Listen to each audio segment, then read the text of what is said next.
Good day, folks. This is Mark Ingber, and this is what's happening in Hopkins today.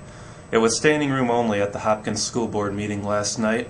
Concerned parents and students came to speak out against the proposed elimination of the 5th grade band and orchestra program from next year's budget. The district is in the process of preparing its 2009-10 preliminary budget, which the board is scheduled to approve March 5th. The district is projecting its revenue to fall significantly next year due to the state budget crisis.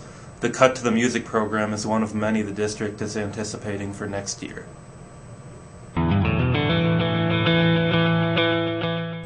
In happier district news, the Technocrats, Hopkins High School's robotics team, are hard at work in preparation for the Minnesota Regional Robotics Competition, which will be held April 2nd through 4th at Williams Arena. The team's task this year is to create a robot that can pick up and shoot balls into a basket in a low-friction environment. Here's a closer look at the team. Did you break?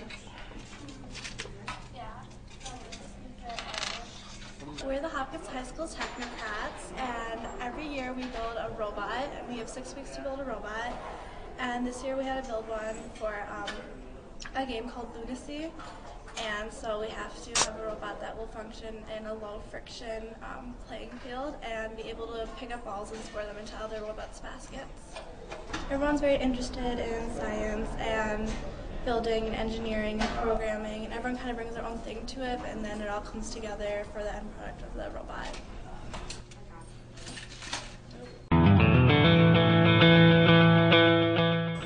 It appears Hennepin County Medical Center will be hit particularly hard this year with reduced revenues due to the slumping economy. So what impact will that have on the center, which treats all comers whether insured or not?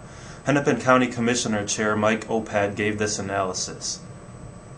We teach doctors over there, that costs money.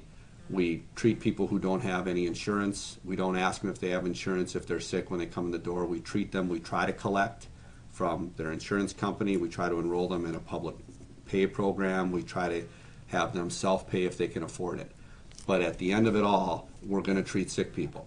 So when it comes up short, we backstop the hospital with property tax. That's been running in the $20 to $30 million per year range, much better than it is around the other parts of the country where it can be.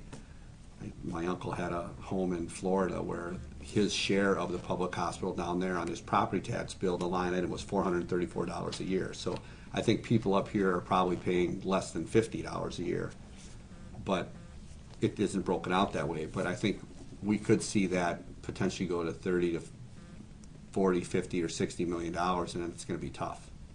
But we're a civilized people here. We're going to treat sick people, and we're not going to treat them exorbitantly, but we're not going to have people walking around with broken legs because they can't afford, because the hospital turned them away. One, we can't do that, and two, we won't do that. You can read a full account this week of Opad's interview in most print editions of Sun newspapers published in Hennepin County.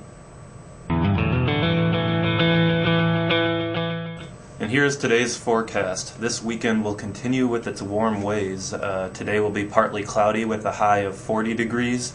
Saturday will be partly cloudy with a high of 36, and Sunday will also be partly cloudy with a high of 31. For Sun Newspapers, I am Mark Ingber. Have a great weekend, and I will see you next week.